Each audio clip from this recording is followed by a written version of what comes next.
I'm so excited to have you all here join me.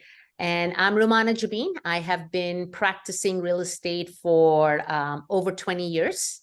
I'm with Keller Mid-Peninsula Estate. I help people buy and sell in San Francisco, Mid-Peninsula area. And through my network, I can help you with real estate around the entire Bay Area and the rest of the country. The graph that you're seeing right now shows some of the areas I had referrals in 2022 alone.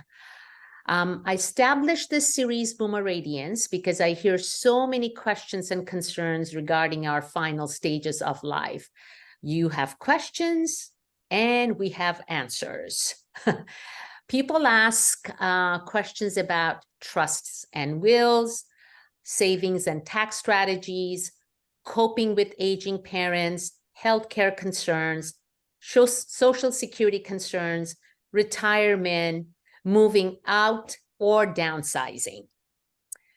I bet you face some of the same questions yourself, and that is why we joined forces, myself and our assembled panelists. We have connections that we think can help you to navigate some of these hot button issues for our generation. I am very excited about my panelists. Let me get right to introducing our first speaker, Jennifer Hiller.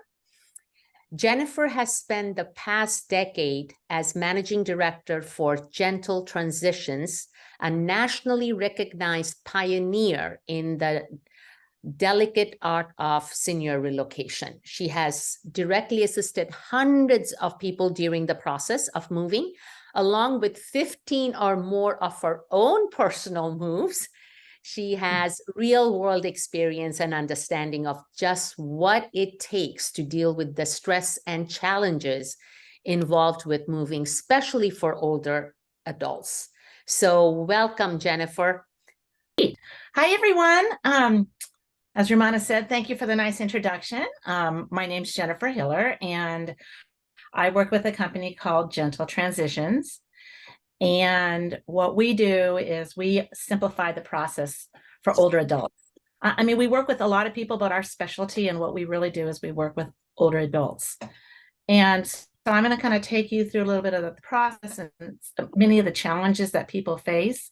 If you have any questions, please don't hesitate to ask. We can take those at the end. We called our presentation Moving Forward.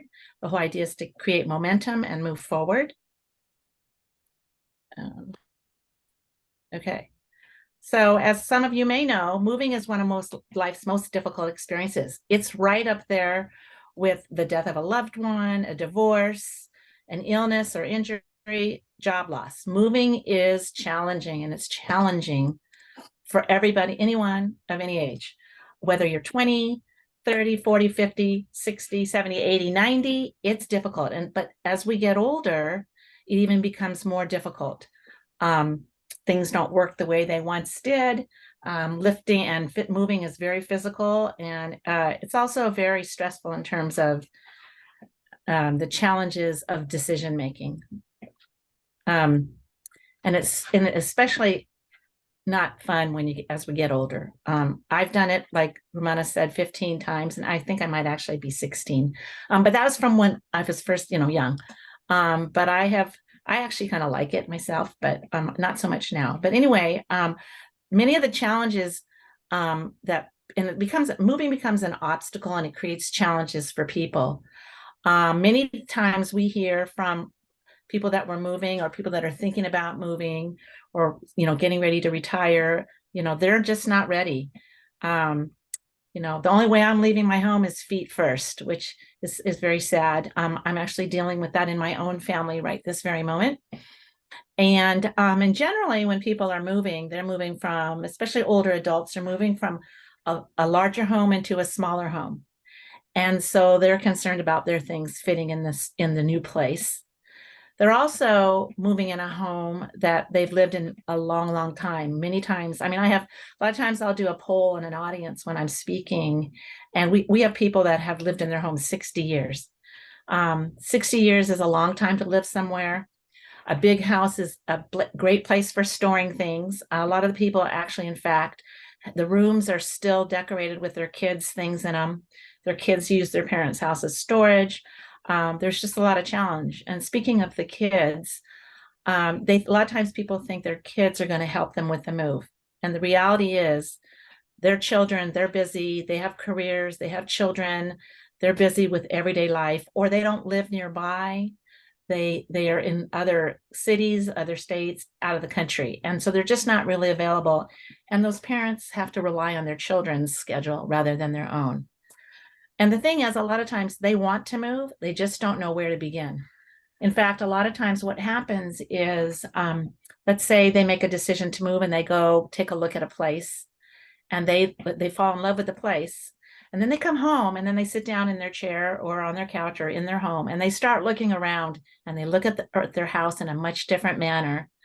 They see it like, oh my gosh, where do I start? How do I do this? I don't have the slightest idea where to begin. And that's when the stress starts to grow. And something that I always say to people is, because we look in closets, cupboards, drawers, and it's full. And so if your items are buried under a pile of stuff, how special are they to you really?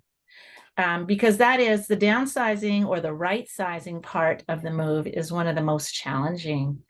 If it actually becomes the bottleneck in the process of doing it, and it stops people a lot of times from doing it at all, so they don't move.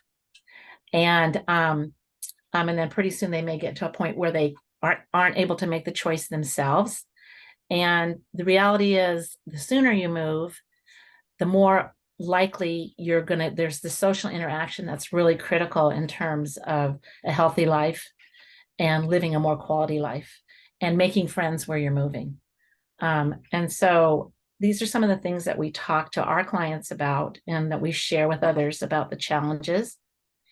And really, and one of the things that we do, just to give a little clarity, is we do everything from figuring out, we'll go measure the new place that they're moving to. So once they made the decision that they're moving, we will go there and measure it. And we're not going to just measure it about the square footage. We're going to measure it in terms of what will fit where, how much space is below the window, where are all the outlets, what is the lighting like in terms of how many lamps to bring, and what's going to fit where. And we actually use a floor planning board that's a magnetic floor planning board. That's an interactive piece. We could do it on a CAD type of program, but our audience usually that's not their world, at least not today. And so having a little magnetic board where they can actually hold the piece of furniture and put it in place, we can move it around, they can get a better feel, and then they start to see what they can move and what they can't. They're going to learn that 9-foot sofa or that 12-foot sofa is not going to fit in the new place. So we start identifying what they can take. And then what we also do is we help them sort through their things. So first we talk about the furniture. And so we go to the new place, we measure it, we go to their home, we talk about the furniture, we measure the furniture, and we do the layout. Then from there, we'll start talking to them about the things and the stuff that's in the closets, the drawers, the cabinets, the garage, the attic, the basement. And we can help them sort through each and every one of those things. So back to when we're moving and we're measuring the place that they're moving to, we're also looking at closet space, measuring how much closet space they have and what their kitchens look like, their drawers, what they have in terms of space to put things. A lot of times people have a lot of, they have built-ins, but wherever they're moving, there are no built-ins. And so decisions have to be made. The other thing is a lot of times if you go into their closets, they have a lot of duplicates of the same things. You also can walk in there and you can see what they're wearing and what they're not wearing, because most people wear what's right in front of them. The things that are on the side and the back don't get worn. And so those give us clues and ideas about how to guide them. And we provide them with the tips on how to go through this. And we will spend hours with them learning about what it is that they want to take and what's important, what's not important. And so after that, then we pack it all. We have a mover bring it all, pick it up and then take it to the new place. And then while they're unloading, we're beginning the unpack. So the goal is at the end of the day, or depending on how big of a place they're moving to, in the next couple of days, it'll all be done. And so we're going to unpack it all. We're going to resettle everything, meaning we're going to unpack every box, put everything away. What we try to do, we take pictures so that we can recreate what they have so it feels and looks familiar and similar. We're going to make the beds, put the food in the fridge, get rid of the boxes and trash. So at the end of the day or at the end of the process, it's done. They walk in and it looks like home, it feels like home, and they can move on to their new life. And they're not sitting amongst boxes for months and years that may not be safe. And so a lot of times I like to show this on moving day at dinner time, which do they prefer? A yard that looks like this or a living room that's set up. And one is without relocation services and one is with. And I have never once had anybody pick this picture, the one without the relocation services. They walk in and it's like the big reveal. They're very excited and like, wow, I can't believe you did it. And we hear that all the time. And something that I like to share is, does anybody recognize this guy?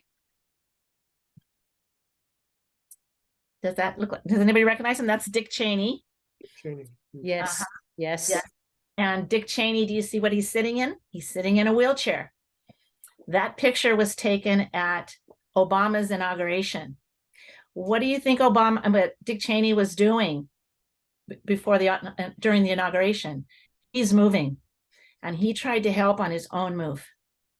And this is a true story. He tried to help on his own move, and guess what? He got injured, and he's now on international television in a wheelchair.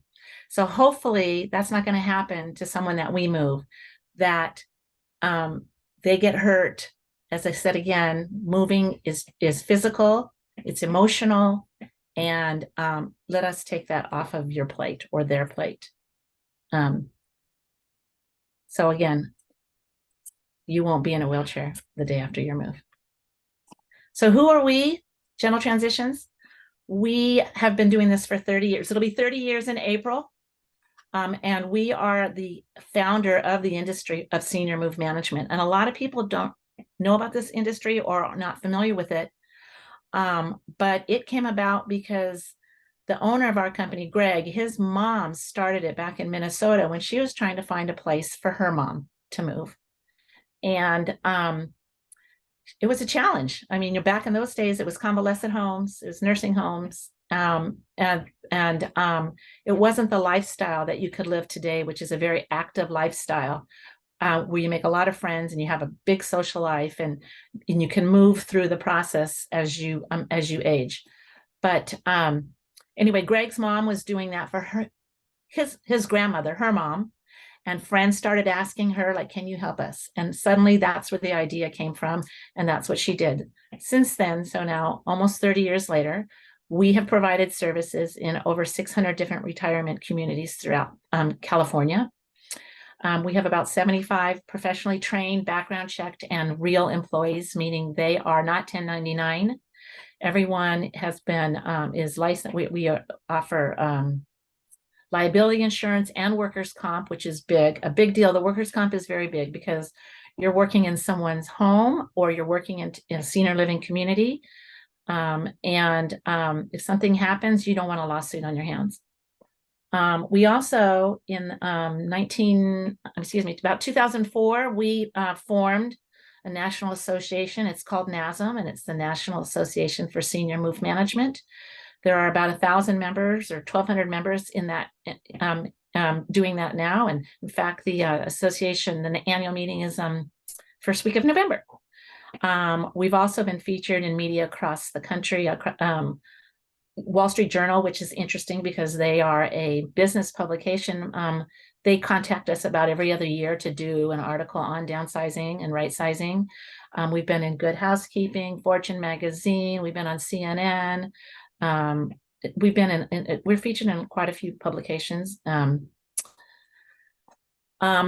And so, I thought maybe I'd be speaking to people who are actually moving as well. So I wanted to give a few tips. So tip number one is do easy and obvious areas first. So does anybody have a thought as to which the living room or the paper should be tackled first? I think living room. not the paper. Paper, I would think would be, for a lot of people can be, I mean, just knowing my clients, I think they have, it would be a nightmare for them. You're absolutely correct, Rumana. The living room, go do the easy and obvious areas first. If they try to tackle that stack of paper, they would 2 hours in, they'd get 2 inches, 3 inches in, and they'd like, forget it. I don't want to do this. Okay. But there is a system for paper. But the living room, they can go in there, they can easily identify what it is they do or don't want. And now they got a whole room done. And what you're trying to do is you're trying to build moving momentum. That's the whole point. Yes, they can do it. And so it really helps. And we actually, when we're doing what we do, and we're helping them make decisions about what they're taking or guiding them, we use a colored dotting system. It's based on a stoplight: red, yellow, green. Red means doesn't move, no. Yellow means not sure, and green means it moves. So anything that's not moving gets a red dot on it. Anything that they're not sure about, we put a yellow. And we do that because we don't, what happens is if you stop at the I don't knows, then you get bogged down. And so the whole idea is to just keep moving forward. Okay, that's all right. If you're not sure, let's just put a yellow dot on that for now, and we'll get back to it. And then green is what's moving to the new place. And then you go back to the yellows. And many times, but by the time you get back to the yellows, they're like, yeah, no, we don't want it. And that really helps because, we want to make sure they're going to fit. A lot of times they're trying to fit 50 pounds in a 10-pound box.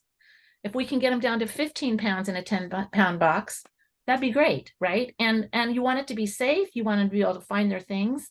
And again, if something's buried under a pile of stuff, how important is it really to you? Okay. Another tip, sorting paperwork. And you're probably wondering, why is Ohio on this slide? What does that have to do with anything? Well, Ohio stands for only handle it once.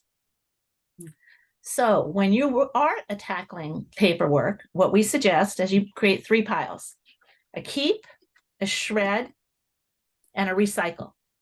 And then when you're going through that paperwork, you take a look, make a decision, and pick which box it's going into. And then you don't look at it again. Okay. Now, I know in many cases, like they're not sure about their taxes or how long they should keep some of those important papers. And of course, we recommend, to speak to their CPA to confirm that. However, talk to 6 CPAs, you might get 6 different answers. But anyway, the key is, though, only handle it once. Don't get bogged down in the paper. And when you think about paper, photos kind of falls into that category too, because photos really, they stack up just like paper. And depending on whether they're moving soon or they've got a lot of time because they haven't made that decision. But if they're moving soon, we say take the photos and we'll figure out, and then you can deal with them later, because going through photos is very emotional. The whole process is already emotional. You're letting go of things that meant something to you. And you know what? Here's the other thing is, just because it's practical doesn't mean you have to take it. And if it's not practical, you don't. If it's important, then take it, but just make sure there's room. So, to take all the china, like sometimes, people have their mother's china, their grandmother's china. And a suggestion that I have sometimes made is, why don't you take a set and hang one set on the wall, or get rid of the chipped stoneware that you've been eating off of and those chipped cups, and use the china. You can't put it in the dishwasher. Who says you can't put it in the dishwasher? You're eating off of chipped stuff now or drinking out of chipped cups. So, we try to get, so keep it then and use it, but use it. So, anyway, so that's one, and so really simplifying your life, the weight that it takes off your shoulders is amazing. We hear it time and time again. We could never have done this without you. What happens is and you're working closely together with them. It's an intimate type of situation. You become the niece, the daughter, the sister, the granddaughter, and we're there to help them in any way that we can, to help them make a seamless stress-free transition. And again, it's a very, I mean, if I'm having a bad day, sometimes I'll go into a community that I've helped people move. And I don't really do as many moves as I once did because I'm a little more on the business side now. But I walk in that dining room at lunch or at dinner time, and people are like, and they want to see me. They're all excited. They want to show me what they did, if they moved anything. And they're just so grateful and thankful for the help. And they never knew it was available. And so really that kind of, sums it up in terms of what we do, how we do it. I mean, I can get more detailed, but I didn't want to go over time, and I don't know if I have, but I'm happy to answer any questions that you might have, hear any stories that you've experienced with clients of yours or yourself, or challenges that you've encountered when moving. So anybody has any questions? This is the time. People can unmute to ask a question or put it into chat if you'd rather just put it in the chat. Or unmute yourself, ask, if that's easier. Yeah, whatever you want to do. I mean, I hear a lot of different questions, like, again, about taking some things that are sentimental versus practical. And again, always tell them, if there's room for it and it means something to you, let's take it. I had a gentleman who was a painter, and he had painted a mural on his bedroom wall, and it was very special to him. So what we did is we took a picture of it, and then we framed it for him, and then we hung it on the wall at his new place. Mm-hmm. So he had that with him. Very nice. And he was, and we didn't tell him we did it. It was a surprise. Oh, And it how was really cute because he kind of got teary-eyed about the whole thing. I have a question, Jennifer, if you don't mind. Okay.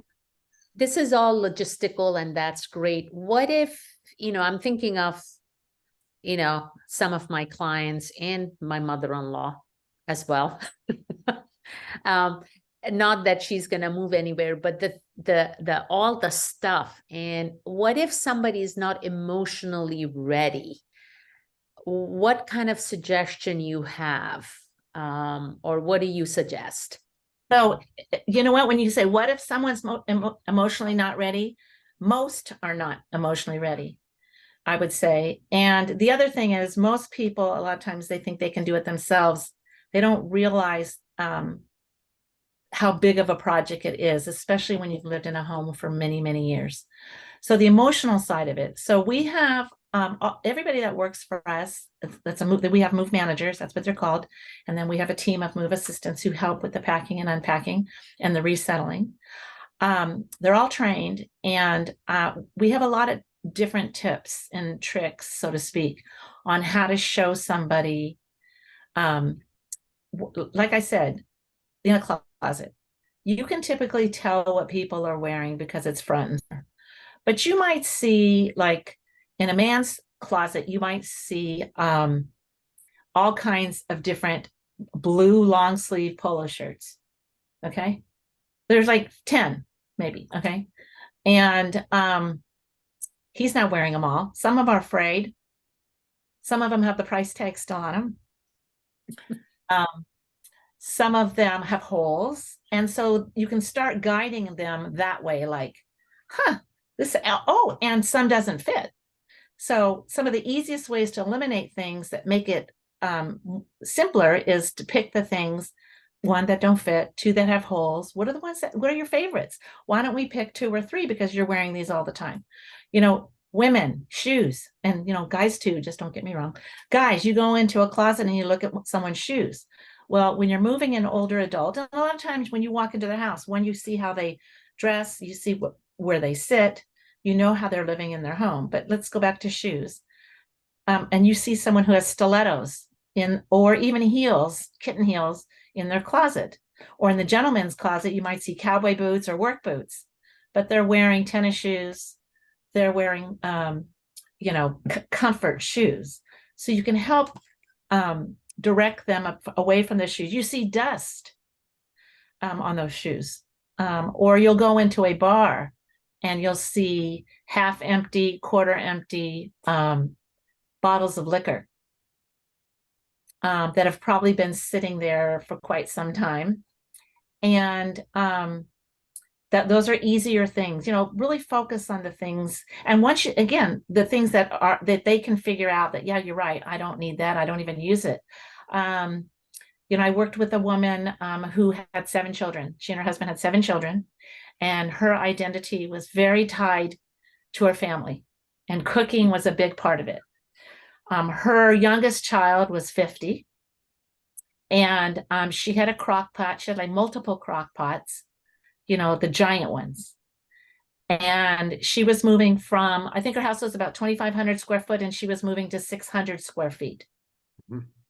And so I knew good and well, and she knew good and well, that they weren't going to fit and that she hadn't been cooking in them.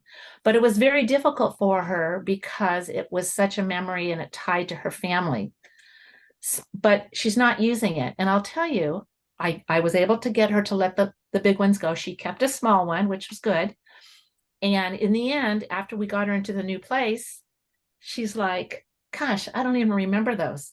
I'm so glad I didn't get rid of them. That I got rid of them, because she fit in her place. So there's a lot of training and that we use, and not tricks, because I don't want to say they're tricks, they're tips on how to get through it. And once you start building that momentum, you'd be surprised how quick they can get used to it, especially if they're moving to a community that offers food and has great meals. It's amazing how quick someone can forget that they don't need to cook and they don't want to cook anymore. So there's a lot of different things like that. Yeah.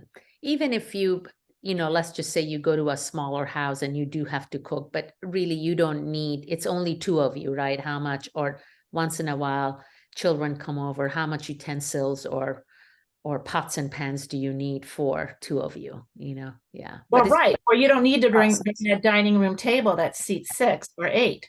If you're moving into a community, a dining room, a senior living or retirement community, they generally have a dining room, and you'd much rather have the family go there than mess up your house and you have to wash the dishes and clean up after them.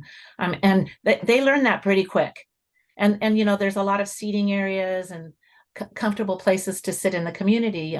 They have game rooms, they have pool tables, they have ping pong, they have a lot of things that, your grandkids can come around and run around in there instead of run around in your small apartment.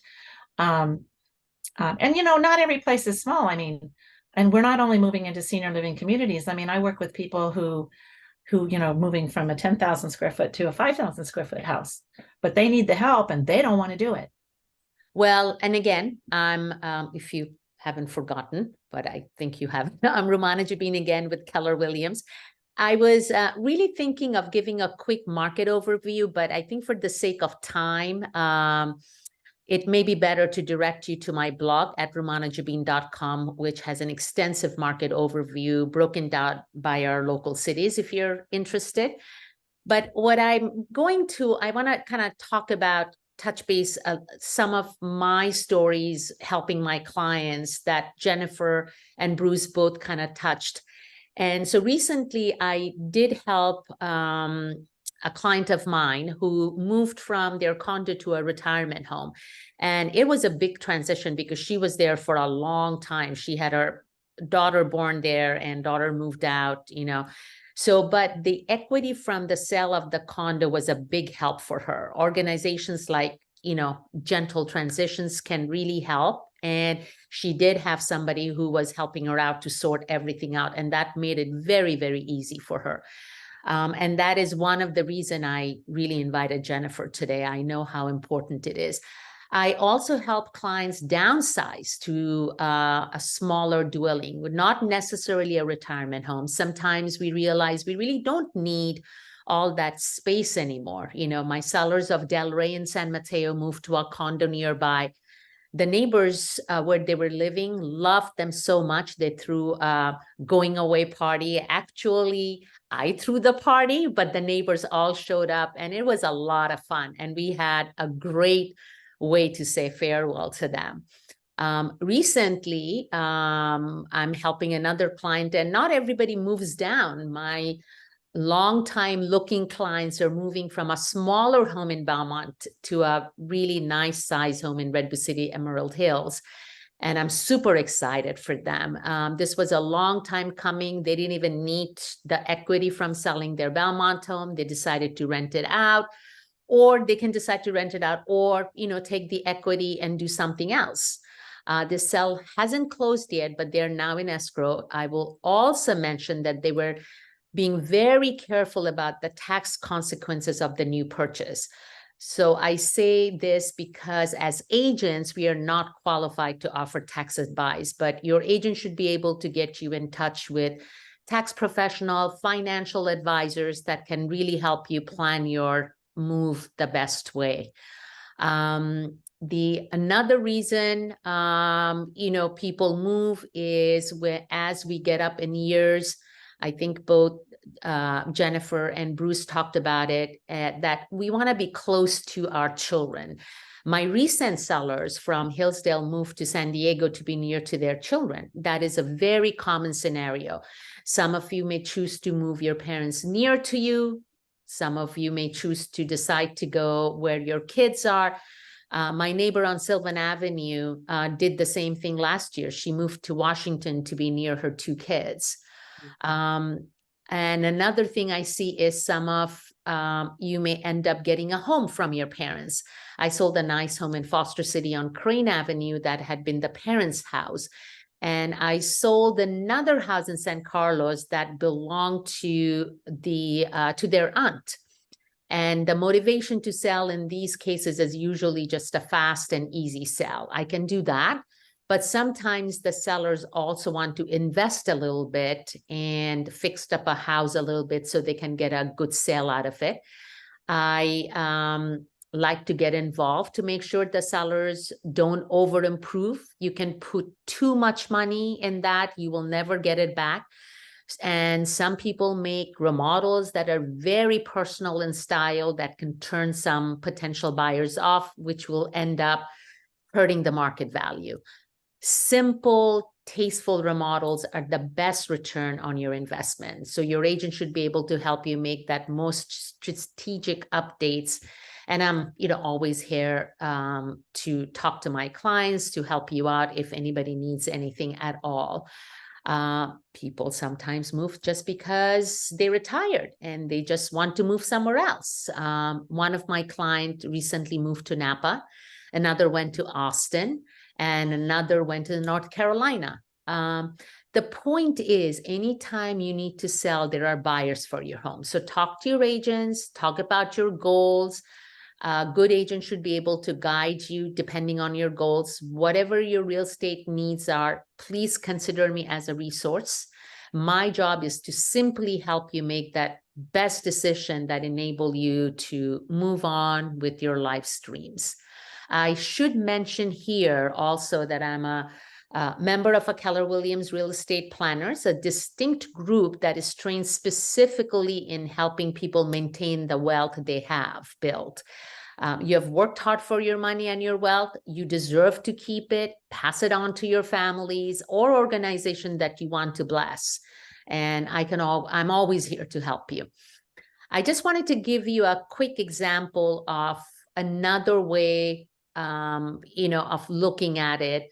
And it is sometimes, there is an example of some ways I can help to make the strategic decisions. And sometimes a couple has a family home, but since they were also savvy investors and talk to financial advisor again, they also bought an investment home. They rent that out for extra income and plan to leave it to their children. The thing is, they have 2 children, but only 1 investment property. So these kids have to sell the investment property to divide the assets. Or in many cases, one kid will get the family home while the other one will get the investment property. That may be an unequal inheritance that can sometimes get complicated, even if you have a trust. So one good solution may be to sell the investment property and with that proceed buy 2 investment properties. You can even let each kid choose their own investment. You will own them, but they can choose them, and so they know what they will inherit. If you do this correctly with a 1031 exchange, you will not have to pay capital gains tax. It will be deferred. Remember to consult a 1031 exchange specialist and your accountant. You will now get income from these 2 investment properties while you're retired instead of only 1. If you don't like property management, the other option you have is you could try using a DST, Delaware Statutory Trust, instead. Well, we can talk about that later at another time. But the great news is when you pass the properties you leave to your 2 children, it will have a step up in value. That will increase the capital, that will erase the capital gains tax that would have been owed if you just sold it before passing. The 2 kids then can each maintain and manage their own property, live in them, or one or both of them can sell as they wish. There will be no squabbling because each of them inherited their own home. The family